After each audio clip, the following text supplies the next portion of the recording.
श्रीकृष्ण गोविंद हरे मुरारे हे नाथ नारायण वासुदेव अनंत वैकुंठ मुकुंद कृष्ण गोविंद दामोदर माधवेति। ओम नमो भगवते वासुदेवाय। राजोवाच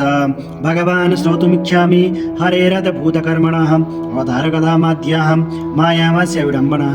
यदर्थं तद्रूपं मास्यां लोकजुगुप्सितः तमः प्रकृतिदुर्मर्षः कर्मग्रस्त इवेश्वरः एतो नो भगवान् सर्वं यथावत् वक्तुमर्हसि उत्तम श्लोकचरितं सर्वलोकसुखावहं। श्रुत उवाच इत्युक्तो विष्णुरातेन भगवान् बादरायणेः उवाच चरितं विष्णोर्मस्य रूपेण यत्कृतं। श्रीशुक उवाच गोविप्रसुरसाधूनां छन्दसामपि चेश्वर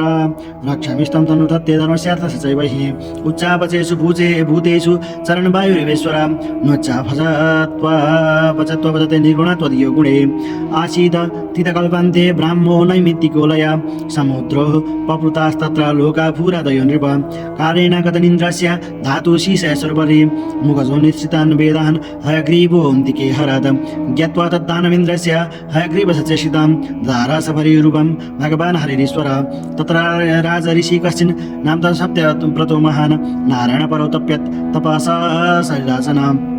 योसावस्मिन् महाकल्पे तनया सव्यसुता श्रद्धदेवैति ख्यातो मनुक्ते हरिणार्पिता एकदा कृतमालायां पूर्वतो जलतर्पणं तस्य जलयुदके कश्चित् छपर्येकाभिपद्यता सत्याव्रतो जलगतां सह द्वयेन भारत उससर्गनदीद्वये सफरीं द्रविणीश्वर तमः साधिकारुणिं महाकारुणिकं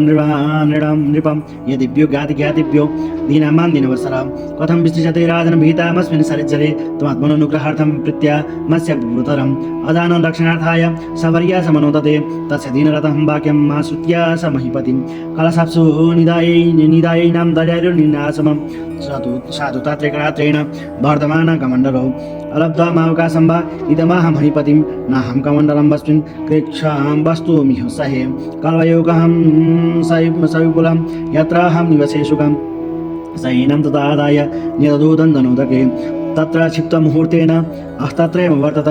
न मयेततलं राजं सुखं वस्तु दमञ्चतां पितुं देहि पदं मह्यं यत्त्वाहं शरणं गता तथादाय सा राज्ञा क्षिप्तराजन् सरोवरे तदावृत्यात्मना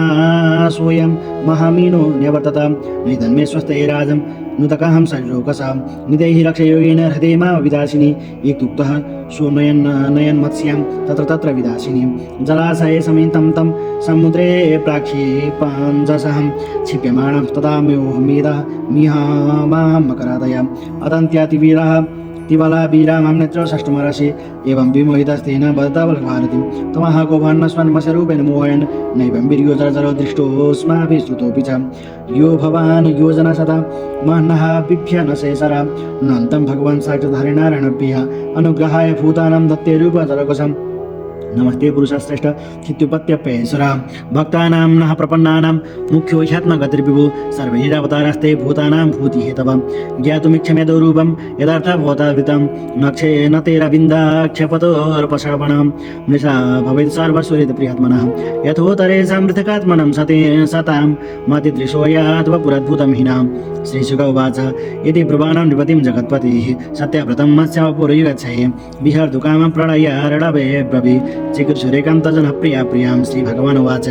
सप्तमेद्यतनः दूर्ध्व महन्येतदरिन्दमं निमक्षं त्यप्यहं बोधौ त्रैलोक्यां भूर्भुवादिकां त्रैलोक्यमिरमाणायहं सर्वतां वशिवै तथा उपस्थास्यति नो कश्चित् विशाला त्वाहं मयूरिता त्वं ताव दोषदे सर्वबीजानि च वजानि च सप्तर्षि परिवृता सर्वसत्त्वोपविर्भिता आरुह्य प्रियतिं नाव विचरिष्यस्य विप्रवः ये कारणवे निरालोके ऋषीणामेव वर्चसा दोदूयमानं तां नामं समीरेण परियस उपस्थितस्य मे शृङ्गे निमग्ने हि महाहिनाम् अहं त्वऋषिविशाखां सहनः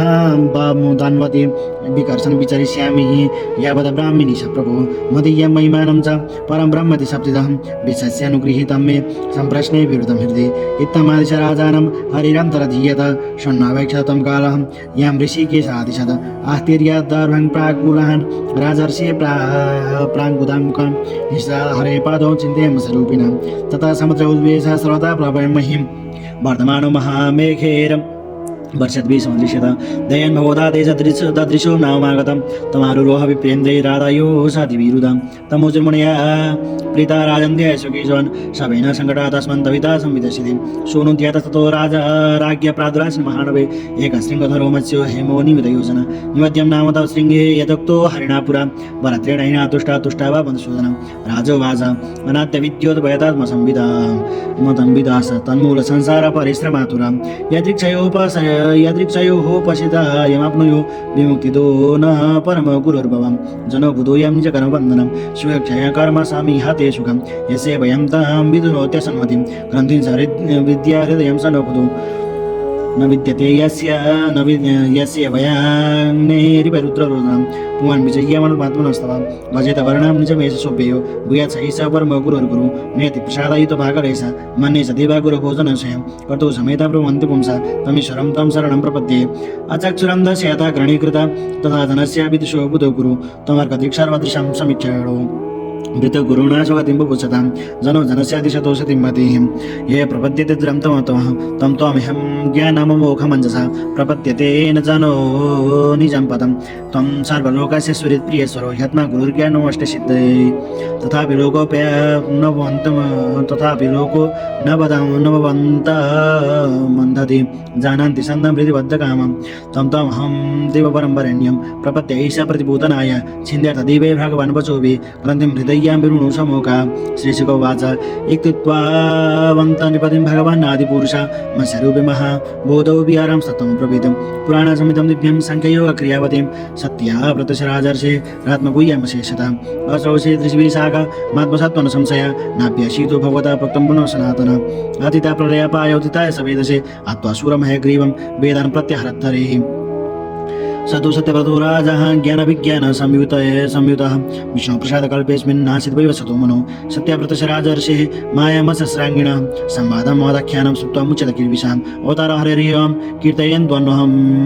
नरः सङ्कल्पस्तस्य सिद्ध्यन्ति स याति परमां गतिं प्रलयप्रयसिधातुः सुप्तशक्तेर्मुखेभ्यः श्रुतिगणमपनीतः प्रतिपादत्वा हत्वा दितिजमकथयति यो ब्रह्मसत्यव्रतानां तमहमखिलहेतुं सज्जीवमीनां नतोऽस्मि प्रलयप्रयसिधातुं सुप्तशक्तिर्मुखेभ्यः श्रुतिगणमुपनीतां प्रतिपादत्वा हत्वा द्वितीयमकथयति यो ब्रह्मसत्यव्रतानां तमहमखिलहेतुं जिह्वामीनां नतोऽस्मि जय जय श्रीमद्भागवते महापुराणे वैशिकमष्टसहस्रं पारमं संहितायाम् अष्टमस्कन्धे मत्स्यवृत्तार्थचरितायां वर्णनं नाम चतुर्विंशः हरे नमः श्रीकृष्ण गोविन्द हरे मुरारे नाथ नारायण वासुदेव अनन्त वैकुण्ठ मुकुन्द कृष्ण गोविन्द दामोदर माधवेति नमो भगवते वासुदेवाय।